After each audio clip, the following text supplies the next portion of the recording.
So as we're just preparing to live stream now. Okay. We've got the live on YouTube notification. So we're good to go, are we? We are good to go. Okay, thanks for that, Olivia. Well, councillors, welcome to the January 2021 council meeting. Happy New Year to you all. Also welcome any members of the public who are watching the non-confidential section of the meeting via YouTube. I think we're ready to kick off. So, Bob, as town clerk, could you give us any apologies for absence, please?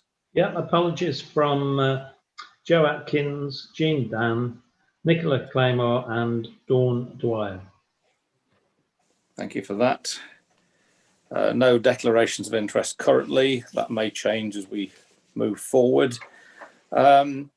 With regard to minutes of the December meeting that's been circulated, the non-confidential part of the December 2020 minutes, councillors, does anyone have any comments on there, or can we move those as a correct record? Any comments at all, please, on the non-confidential? Okay, could I have a proposer and a seconder to move those as a correct record then, please? I'll propose. Thank you, Margaret, and thank you, Sue.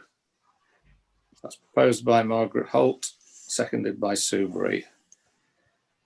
Thank you for that. So that's the minutes of the December non-confidential minutes passed as a correct record.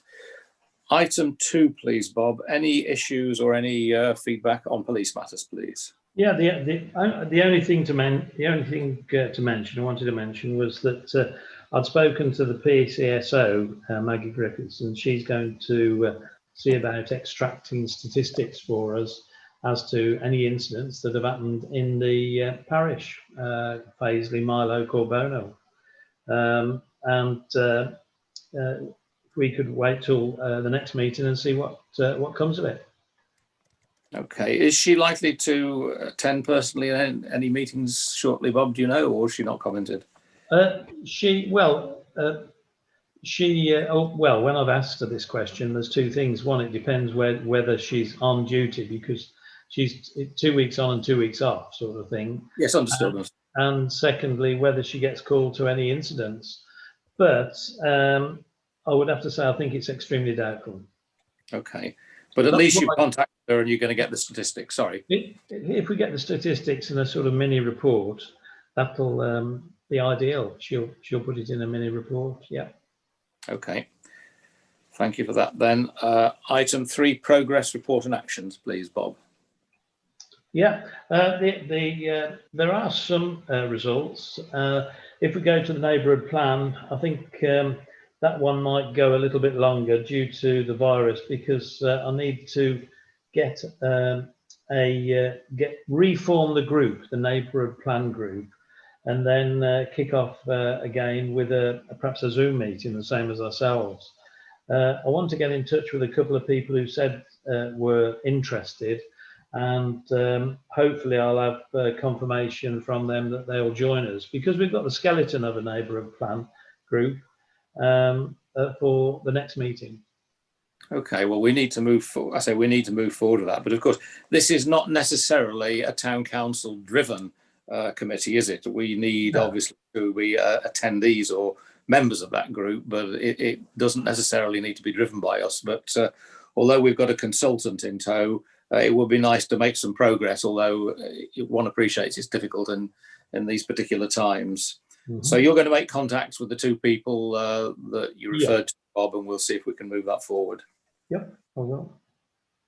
As a notice board, home care is proving impossible to track down, although I've spoken to his mother, and his mother tells me it is still the intention to find space for a notice board. But I must say that in Onca's defence, he hasn't had a definite plan from the contractors he's got in mind to revamp the side of the shop or the retail outlet. So I think that's going to be ongoing for the time being. But I think we will get there in the end. It's just that I don't think he's had the information from the contractors by what his mother says. So we're just a component part of that revamp that he's doing. So it'll happen one day, but not necessarily immediately. Yeah. Town hall, of course, we want to do the outside the town hall, but that'll be when virus and weather permits, so that one's ongoing. Yeah. Over the page on 249, I'm really combining things here with the clerk's report, but I mentioned at last month's meeting that I've been onto a guy called Phil Hamlet in Lichfield, who's got a track record of doing churches, well, Lichfield Cathedral and Tamworth Church. And he's been and visited our war memorial, took photographs, etc. But he hasn't given me an indication quote to make it good. And I've chased him up a couple of times since the last meeting.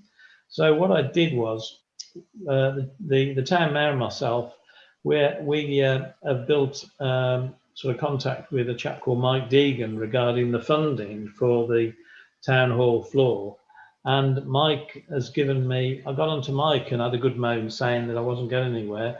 And he's emailed me a list of contacts, which I'm going to follow up and see if I can get some. So Mike has helped us quite a bit there. When we go to the next one, bollards outside the Jet garage opposite the town hall. Nothing's happened, but Lisa Hall from the traffic management, I sent an email to her to ask what's going on, and she said, firstly, apologies for the length of time it is taken to supply and install the bollards. I've spoken with our contractor and they have assured me that the bollards should be installed within the next couple of weeks.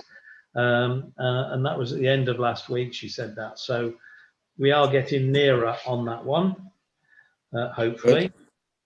Good. Next one, parking of vehicles. I did have something from Tim on that one. Oh yes, Tim came back to me. Yes, here he is, Tim. And he says, well, he mentions that he's asked Lisa to chase up the bollards. And he says, with regard to the footway, the police can enforce the issue, but it's down to their discretion. My understanding is that if a pushchair or a wheelchair couldn't pass by the vehicles, then they would be more likely to take action. I expect that they will review each situation on its merits, such as how busy is the footway, how dangerous it is that the obstructions make it, and of course, they have multiple competing priorities to deal with. So that's a bit of a statement. The double yellow lines, once installed, will help. Any parking restriction on the highway cover not just the road, but all of the adopted highway area, including footways and grass verges. I've checked the mapping and the adopted highway extends to the back of the footway in this area. So parking tickets could be issued in future by civil enforcement officers to drivers parking on the footway at this location once the double yellow lines are installed. In the meantime, enforcement does rely on the police. So it's linked in with, you'll recall that Alan White has very generously agreed to fund this yellow lines. So once they're in, it's going to be a different situation. That's good. That's good. In fairness, where the vehicles park, the pavement is extremely wide, and although technically they shouldn't, I don't think they cause, they don't impede too much of the footway, but nevertheless they shouldn't. And as you say, the enforcement will be stronger when the double yellow lines are down, which we understand could take a while, but will happen. Okay. Following on, Millhouse opposite the town hall. I haven't chased up or contacted Simon Dawson deliberately because when I spoke to him before Christmas, he was quite open about having a site meeting in January and February. I know that what he's already done is he's put some grills and guards on the windows to stop damage and to stop access to the Tolson's mill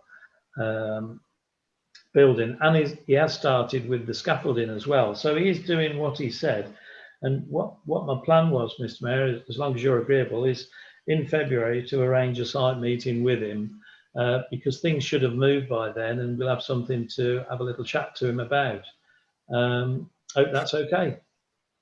I mean, I'm happy with that. As you say, under the current circumstances, we have to be careful anyway. And we do know he was under a sort of priority pressure to weatherproof the actual mill building, windows, roof, etc. And that's why the scaffolding was going up. So it does appear that they're making progress. We just need to keep our eye on it, because, you know, we'd be very keen to get the mill house down and for them to start the replacement. But does anyone else have any comment on the Tolson's development? No. Okay, but no, I agree, Bob. If you keep in sort of casual contact with him, let's see how things develop over the next month. And the other thing on the town hall floor, I've sent Jim a couple of emails. This is true to form, because when Jim has done inspections for us, it always takes quite a few emails to get a reaction. You'll recall that I've asked him about suitable contractors to do the floor without bringing the walls down as well. And he said he would look into this. And the last reply I had was that he'd found the file and he'll come back. But I have sent a couple of chasers, but Jim hasn't come back as yet. But that's part of the course with Jim. But when you do get him focused on it, he gives good advice. Okay, well, if you, again, keep in contact with him, we do need to make some progress there, and then our friend Mr. Deegan can help us with the grant situation. But as you say, we need his advice as to the best, most professional contractors to do the job. Yeah, so I think that's all, and that's that's all I wanted to mention so far. Yep, that's it. Okay, so thanks for that, Bob. So that's progress report and actions, item 3. Sorry, I beg your pardon. Sorry, it's Alex. Can I just ask a question of the group? Sure. I don't know if it's been brought up before. If it has, I must have missed it. The parking, is it just in relation to parking? The parking on the other side of the bridge, outside the 3 tons. Does anyone mention that at all in council meetings? You know, the cars that are parked on the 3 ton side as you approach the bridge? Yes. I'm having a lot of complaints about that, not just from the businesses opposite, but also from residents, because it's dangerous. You know, as you come to the bridge towards Fazeley Island and you got to go around the cars that are often parked there. And I think there's an accident waiting to happen there. I mean, at least half a dozen people mention it to me. Yeah, Bob, doesn't this, I haven't got the plan in front of me, but doesn't the plan include that, these yellow lines Alan White's going to fund? Does it go down from the boathouse towards the 3 tons? I don't think it does, actually. I don't think it goes as far as the public house. No, I don't think it does. Does anyone know what I mean? I don't think it's people in the pub. I think what it is there's that development. It's a development for kind of a sheltered housing, isn't it, on the left, the new one just before the bridge, and the kind of grey looking. Yeah, that's the boathouse. The boathouse. Yeah. And then opposite, there was some building work going on. I think what might have happened, just anecdotally, is that some builders over a few months ago parked there on the side of the road just to do some work, and then people have just assumed they can park there now. And I've seen some people whiz around there and then come over the bridge and nearly colliding into each other. And my dad thinks it's a death trap, but he's not the only one that's complained. He wouldn't dare complain to me, but other people have. I think you're right. I mean, I must admit, Alex, I've noticed that there's cars parking there, and what I find I'm unsure about is whether it's an overflow from the boathouse, because when they got planning permission for that boathouse, they've got car parking. But what they've managed to do is put a container on there, which they haven't got planning permission for, which LDC enforcement are having a go about, and also there's a brick structure on there, which when I spoke to the enforcement officer there, he was unsure whether it was part and parcel of the planning permission. Anyway, but I mean, I've always assumed it was from the boathouse, because these that are parking on the pavement going up to the bridge are from the boathouse mainly. Yes. Further down, but you could be right. I I don't know. I think the chapel, the renovation of the chapel is near as damn it finished. And you're right. It is a problem. I've come along there and I thought it's a bit tricky as you go around them. Especially if there's a bus coming one way and you're going around it. I've seen close calls, definitely. Yeah, you're right. And people have complained to me actively about it. I think they've complained to you, Olivia, as well, haven't they, about it? So I just wonder if it's something we can do about it. Yellow lines would absolutely solve the issue. I mean, whether or not what we could do is take it up with, say, Tim Hemmingsley to have a chat. He has these meetings with Alan about highway issues, and then see if Alan. I mean, if you know, to do a short section, does it cost X amount? But if you extend it even further, is it still X amount? I just don't know on that one. But should we do that? Should we take it up with? While they've got their pot of paint out, why not? Yeah. I think what we need to do, because I think at the time the Alan White's, the yellow lines by the boathouse that Alan White is funding, they sent a plan out, didn't they, Bob? And I can't remember how extensive that work is. They did say they were going to yellow line both sides of the street, but we need to see how extensive that is. And if it needs to be extended further, you're right. I mean, you know, it's a hot topic currently, and it will be the time to debate it if we believe they need to be extended.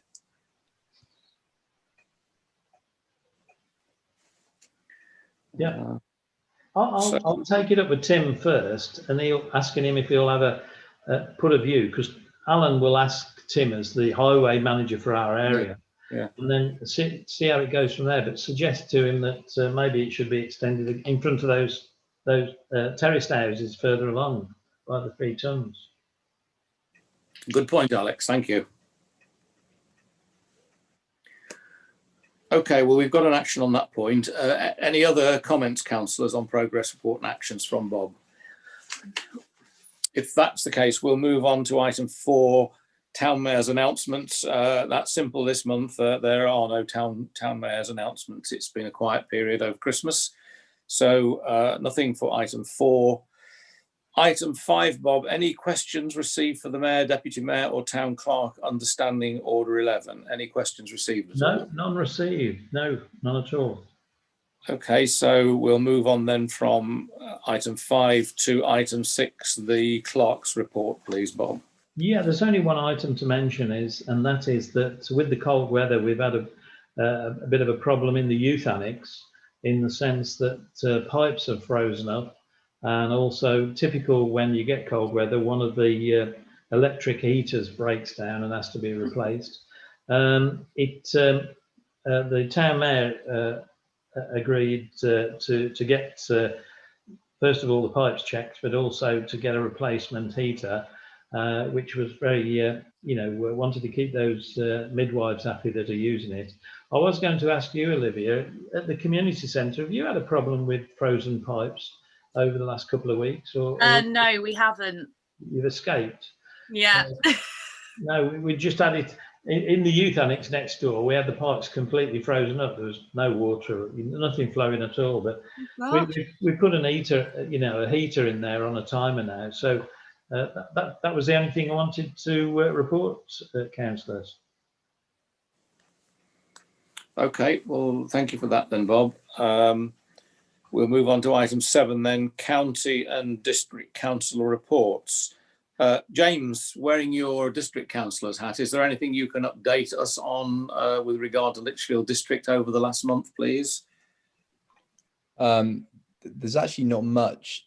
The big thing is the leader of the district council, Doug Pullen, is looking for anyone who has laptops to donate them to the council so they can give them to students at high school for their online learning, because obviously people can't go to school at the moment. They're having to do them on Zoom or Teams. Mm-hmm. So if anybody has any spare laptops going, the district council is offering to wipe them down and give them to students. Okay. But apart from that, thanks for that. There isn't too much. I guess all your meetings are currently online anyway, are they? Yeah, I mean, we haven't had any since the December full council meeting. Uh-huh. And the committee meetings are due to start in the next week or so. And just to update on Lichfield District Council, I'm quite sure that, as far as I'm aware, we've met all of the bin collections since the start of the pandemic. Right. Could be unprecedented.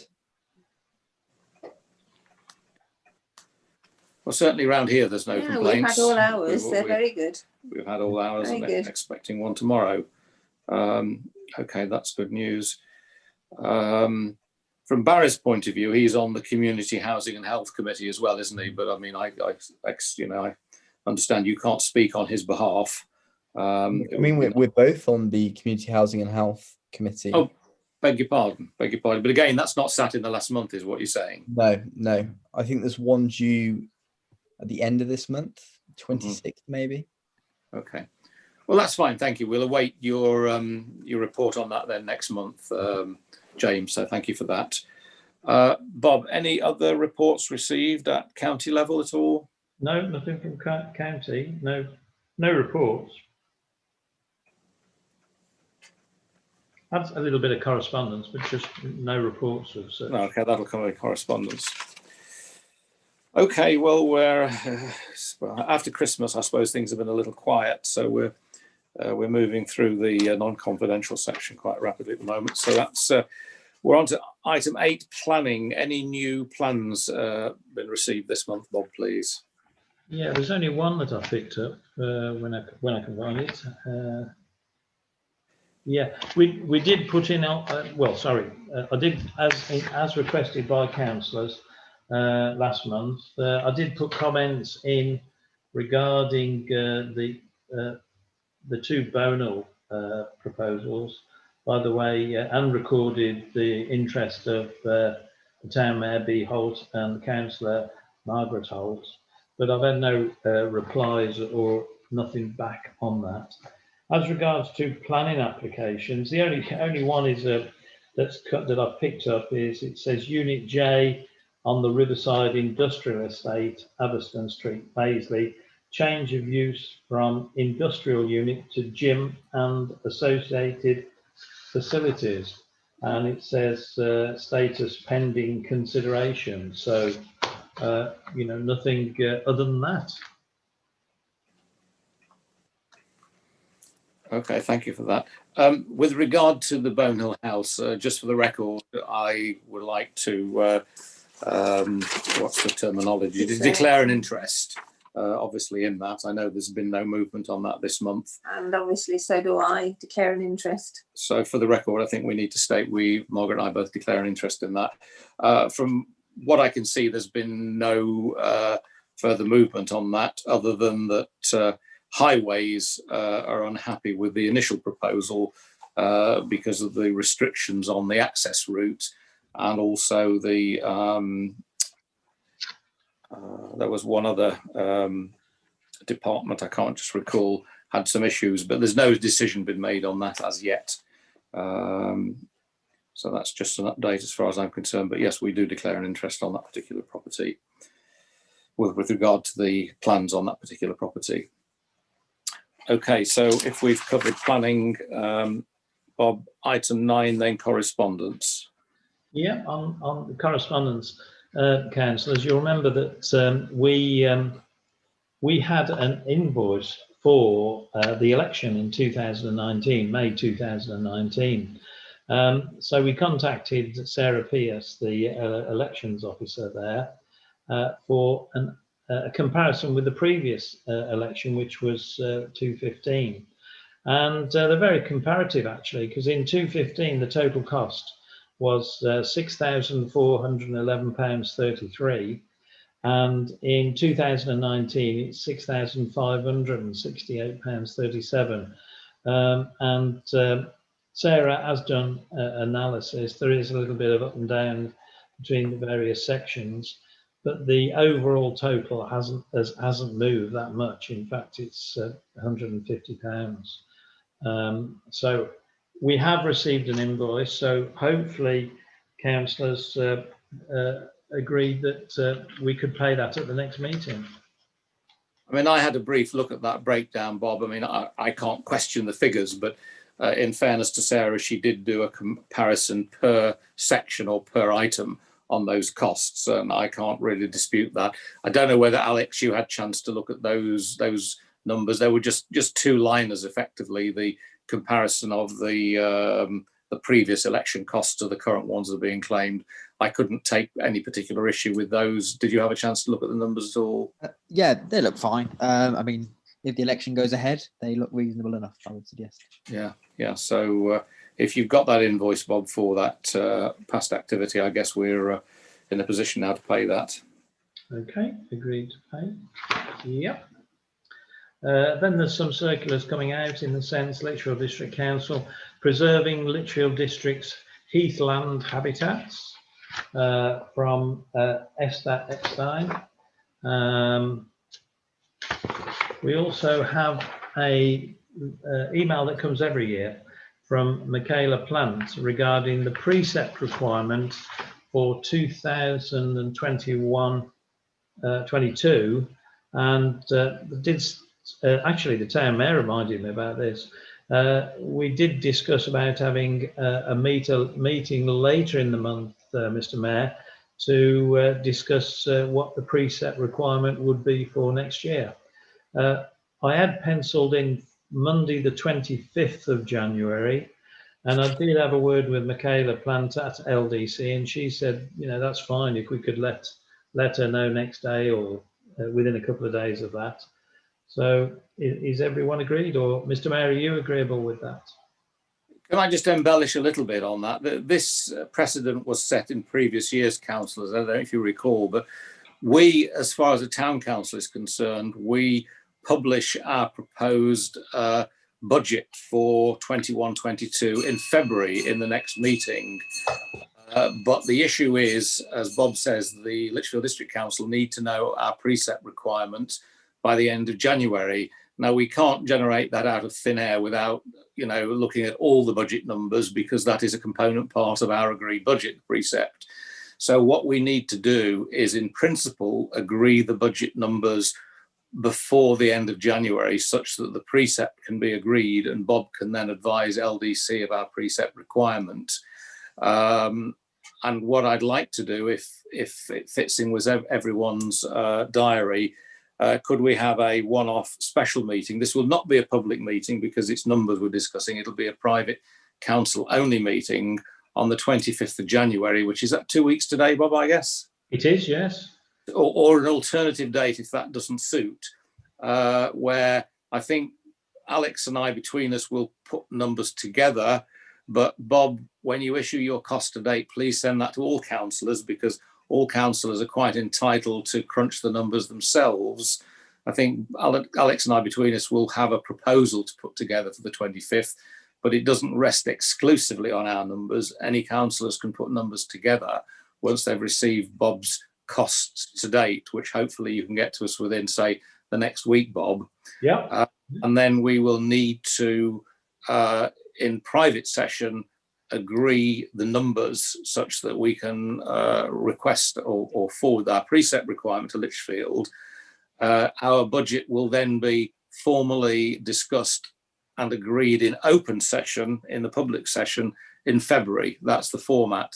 So having said that, does anyone have any problem with the 25th of January for an initial meeting whereby we're able to agree the numbers and agree the precept? Or do you prefer an alternative date, please? Comments, anyone?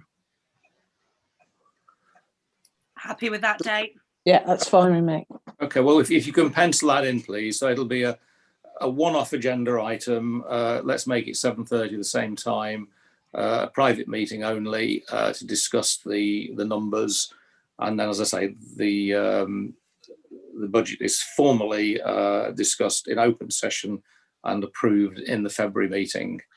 So thank you for bringing that up, Bob, and we'll agree to meet, as I say, an exceptional meeting on the 25th of January. Okay.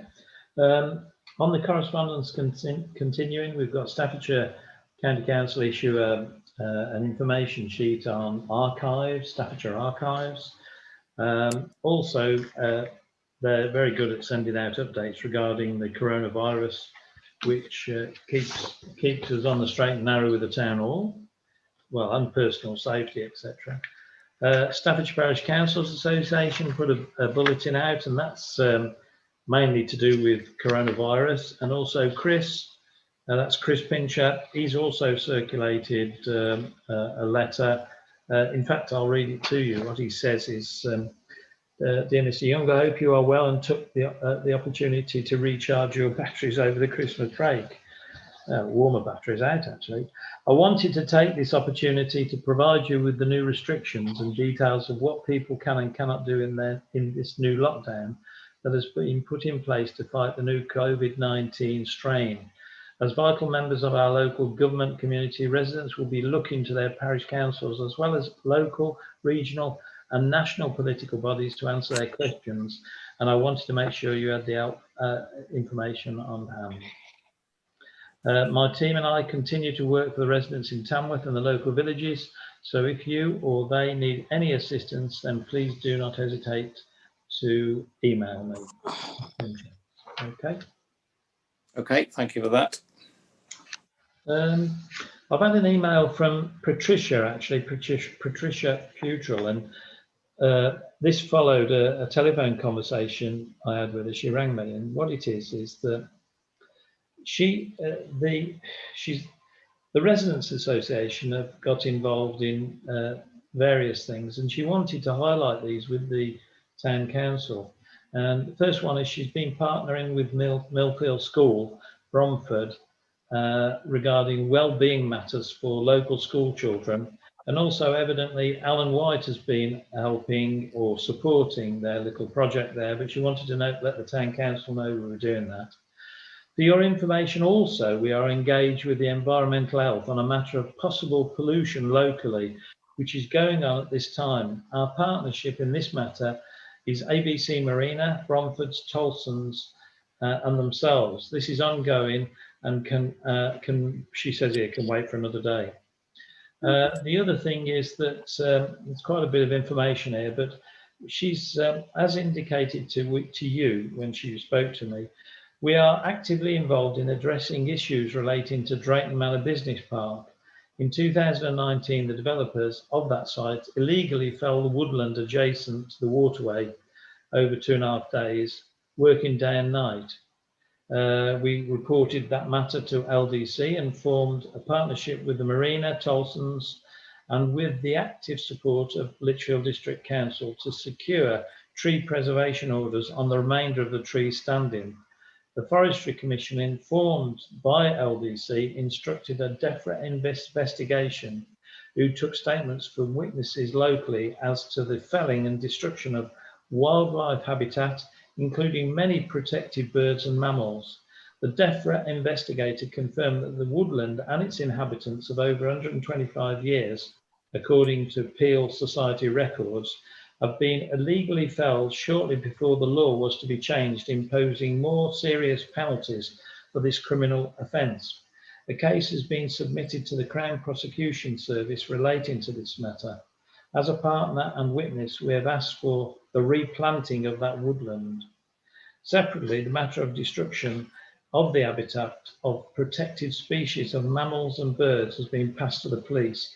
And last week we were able to locate a conservationist who had surveyed that locality and confirmed both the protected species of birds and mammals. He gained permission for us to release that documentation to assist our activities, and that information has been also passed to DEFRA. And she says finally, however, in our partnership networking about the future of that land, some sensitive matters not yet in the public domain have emerged, and representatives of the two partnerships would like to talk through our concerns with a district councillor or Brian Holtz, the town mayor, in the first instance. There is a lot more to be said about this, but I do not have the time to document this today. Thank you for letting me know. Well, she's saying about the what Patricia's saying is about the developer, me letting her know about the developer at Tolson's Mill. So I think she'd like the town hall to the town council, should I say, to give support on this. I use the word, it's my word, not hers, desecration of this wooded area at the Drayton Manor Business Park. I mean, yes, we could certainly give that. What sort of, how does she want us to provide that support? How does she want to document that? Do you know? No, I don't know actually, Mr. Mayor. I think she would like us to be involved in some way or be aware of it. And she does say about she'd like to district councillor or yourself, Brian, to discuss it further. Do you want to just drop her a line and say thank her for a correspondence? We'll be in touch in due course. Yep. I'm sure she'll open up more to you, but I mean, if she wants specific help, I'm sure she'll come back to us. When were the woodlands felled again? Sorry, I was trying to think. 2019. It'd be lovely to get both sides of the story, wouldn't it? Because I can't really support something that I don't really know much about. Yeah. Yeah. Again, it just seems like another. I mean, we're 2 years too late, really, aren't we? I think we can definitely provide support, particularly if she's trying to re-establish habitats. But I don't know. I agree with Alex. I don't really know much else other than what Patricia's telling us. Yeah. James, can I ask you, were you involved in this? I seem to recall that wasn't an LDC councillor involved in supporting the Residents Association in this action, or have I invented that? I don't know how blunt I should be about this, but I was emailed and I engaged with the emails. But after a while, it became very clear in terms of sort of the intensity of the emails that I received and how quickly and aggressively that I received them. I felt as though I didn't really want to be further involved at that time. How do you mean aggressive, James? As in frequent emails, as in if it didn't respond in 48 hours. That's very much like the experience I had, James. It was almost like an escalation of the issue, and it's like, oh, you've got X number of hours to respond to this. And in the end, I thought, well, I can't be a part of this. Some constituents do emphasise the servant in civil servant, don't they? Mm-hmm. Oh, for sure.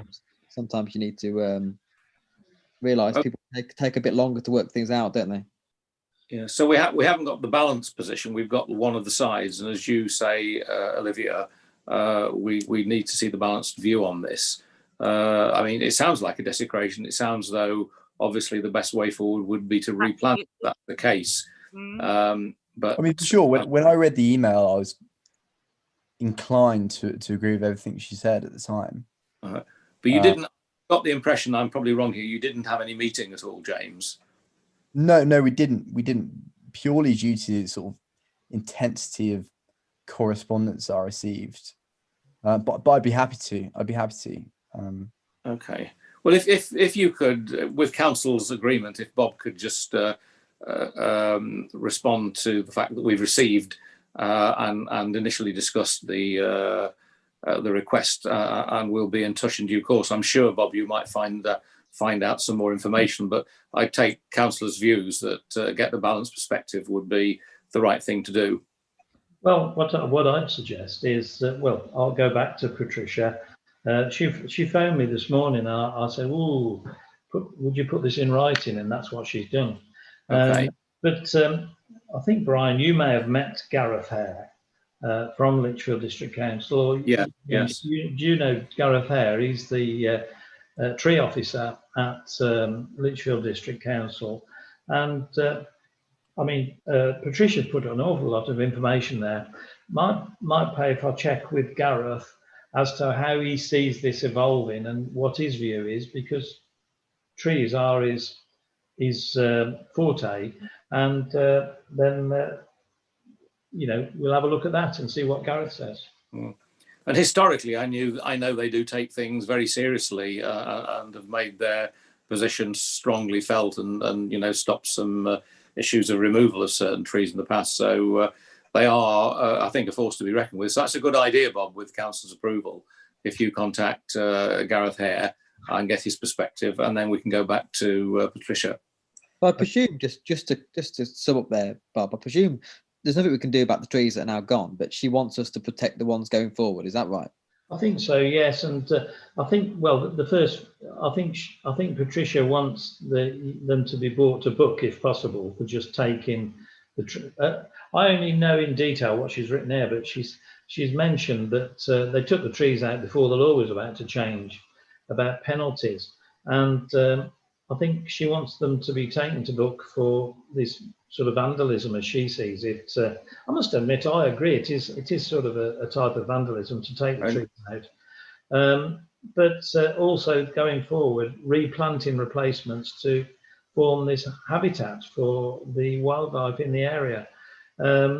So I think I'm no expert on this, but I did know that this had gone on, and but I didn't know the detail.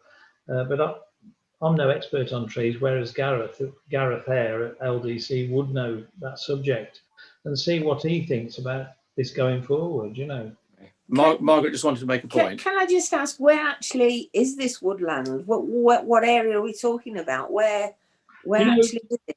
The easiest way, I mean, I don't know whether any other councillors, but do you know when you go down Coleshill, down the Coleshill Road there, you'll see that you come to the marina. Yeah. And the marina is just on the edge of this land, so over the other side of that marina. Okay. Okay. I'm not so sure it's in. Actually, James, I'm not so sure. Is it in Paisley or is it in Drayton Bassett there? I never did look at a map. That's a good point. We ought to check parish boundaries because they are a bit variable. But I think it's in Drayton Bassett. I think I'm quite sure actually. The marina is in Bourne Vale. So yeah, Drayton Bassett for sure. Yeah, it is Bourne Vale. And that's Brian Yates. Mm-hmm. Oh, yes. So Alex, it's definitely in Drayton Bassett there. If for it's sure, 100% in Drayton Bassett. Yeah. Okay. So it's Drayton Bassett. So has Patricia also contacted Drayton Bassett Parish Council? Do we know? I don't know that one. No. Pass them on, Bob. Pass the details on. Yeah. Brian Yates. Do Drayton Manor have plans as to what they're going to do with this land if they've got it? Is it an extension, or is it going to go to Drayton Bassett or Drayton Manor, the land? I don't know. I mean, it does Drayton Manor Business Park. I suppose it is owned by Drayton Manor, Drayton being as it's called that. But I don't know. I don't know who owns the land. More industry, maybe. Okay, but anyway, if you make a contact with the Lichfield tree officer, I know he's got a more technical name than that, but if you could contact Gareth, that's the way forward. Yep. Staffordshire Parish Councils I mentioned. Yep, I think that's it actually. This is this paper I'm just looking over is something you sent to me, Brian, which I put in my file. Yep, that's it. So that's correspondence under item 9. Thank you, Bob. Item 10, Town Mayor powers to act. Is there anything that we've agreed this month? You know, I came on about the frozen pipes in the annex and to get a replacement heater for the annex, and you agreed, asked me to get on with it, and we've had a heater fitted and had the pipes checked. Yep, that's it. Okay, finally then, on the non-confidential authorisation of non-confidential payments, please, Bob. Yep, that's to HM Revenue and Customs, 578.96.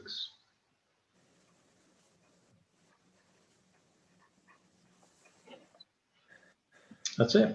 If that's just a single item, so that, councillors, concludes the first part of our meeting of non-confidential. We now need to proceed with 4 items of confidential correspondence.